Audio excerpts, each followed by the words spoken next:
अक्सर हम लोग बातें क्या करते हैं कि ये हमने गाय को पाल रखा है, हम 10 गाय को पालते हैं, हमने 50 गाय को पाल रखा है।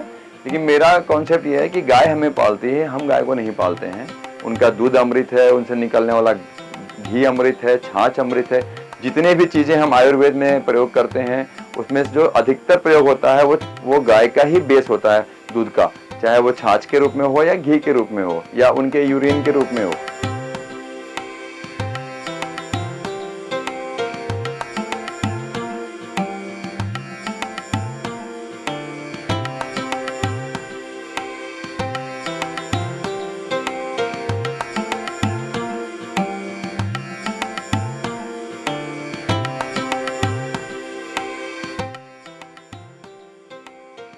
मेरा नाम अमितेश कुमार हुआ। मैंने ये श्री कृष्ण अर्जुन गौशाला 2019 में स्टार्ट किया था, जनवरी मंथ में।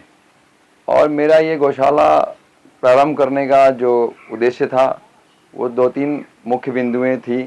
पहली थी कि हम जैविक खेती करेंगे और देसी गाय का जो नस्ल है उनका संरक्षण करेंगे, संवर्धन करेंगे। और उसके साथ साथ आध्यात्मिक और सांस्कृतिक जो चीज़ें हमारी छूटती जा रही हैं धाराओं से, उसको भी हम जोड़ेंगे। ये 3 बिंदुओं को लेके हमने इस गौशाला को 3 भाग में बांटा था। पहला हमारा आध्यात्मिक है, जैसे आप देखे होंगे, अगर देखेंगे आगे तो एक टेम्पल है अपना और वैदिक लाइब्रेरी है, बीच में गौ माता का रहने का स्थान है और उसके बाद पीछे में हमारा जैविक खेती होता है। उस उद्देश्य को लेके 2019 से हम 24 तक पहुँचे हैं, जिसमें हम लोगों ने मतलब 2 गाय से लेके आज लगभग 90 गाय तक पहुँचे हैं। और हमारा जो सांस्कृतिक और आध्यात्मिक जो उद्देश्य था उसके हिसाब से हमने यहाँ पे भागवत कथाएं और कई यज्ञ और भी कई धार्मिक आयोजन का हम लोग करते रहते हैं। जैसे सावन हो आने वाला है उसमें करते हैं और भी कई चीज़ों में करते रहते हैं। इसके साथ साथ हम लोगों को गौशाला को एक मतलब आश्रम के रूप में डेवलप करने का प्रयत्न किया है, ताकि लोग यहाँ पे आके गाय के साथ मतलब समय बिता सकें और यहाँ पे कोई भी अपना एक्टिविटी करना चाहते हों, जैसे जन्मदिन मनाना चाहते हों या उनको कोई ऐसा मतलब अपना एनिवर्सरी मनाना हो या कोई भी ऐसे इवेंट्स करना हो, तो वो अपना सात्विक माहौल में पूजा पाठ के साथ आराम करके गौ माता को पूजन स्टार्ट करके फिर अगला जो है अपना इवेंट करके जाते हैं। बच्चों के लिए भी यहाँ पे काफ़ी कुछ हमने रखा है। जैसे आजकल क्या है हो रहा है कि जो बच्चे हैं उनको ग्राउंड के बारे में पता नहीं चल पाता है। जहाँ भी वो घूमने जाते हैं तो मतलब मॉल है और भी चीज़ें हैं, बट गांव से रिलेटेड जो चीज़ें हैं उनको यहाँ पे मिल जाता है। कैसे खेती होता है, कैसे गाय पलती हैं, गाय से क्या क्या हो सकता है उनके, और भी चीज़ें हैं। हमारा है कि ट्रेडिशनल जितनी भी चीज़ें हैं, जिससे कि हमारा जो फुटप्रिंट है और जो हमारा मतलब इन्वायरमेंट की बात चल रही है, तो हमने यहाँ पे लगभग 200-250 अभी वृक्षारोपण किया है और आगे भी हम करते रहते हैं। और हमारा उद्देश्य ये है कि एक गौ माता जब होंगी तो उनके मतलब काउडंग से हमें मैन्योर मिलता है, जिससे हम जैविक खेती कर पाते हैं। क्योंकि अब जो पेस्टिसाइड है और भी जो केमिकल्स हैं, जिसके वजह से हमारे स्वास्थ्य काफ़ी प्रभावित हो रहे हैं हमारे लोगों के। हमारा जो रख रखाव का जो तरीका है वो भी ट्रेडिशनल है। जो हमारे हट हैं और जो हमारे शेड हैं वो सब भी मिट्टी के और बम्बूज और भी जो जितने भी नेचुरल चीज़ें हैं उनसे बने हुए, ताकि हम ज़्यादा फुटप्रिंट्स इधर नहीं छोड़ें। हमारा जो दूध गर्म करने का जो तरीका है वो भी सब मिट्टी के बर्तन और ये उपले वगैरह से होते हैं।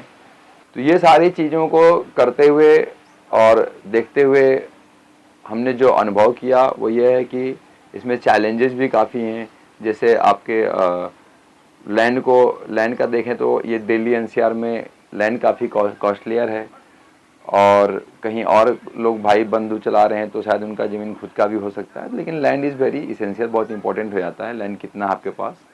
साथ में हमने गौशाला के साथ साथ काफ़ी लगभग 20 बीघे भूमि से ज़्यादा हमने इनके वो ग्रीन फोडर के लिए रख रखा है।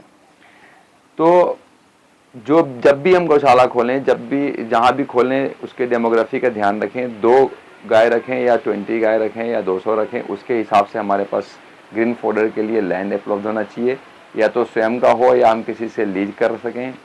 और साथ साथ में गाय के साथ साथ उनका जो रहने का इंतज़ाम है वो भी अगर नेचुरल होता है तो उनको आराम होता है, क्योंकि लोहे का, टीन का, कोई भी ऐसा चीज़ का जब हम शहर में आते हैं तो उनको थोड़ा गर्मी में और ठंड में तकलीफ़ होती है।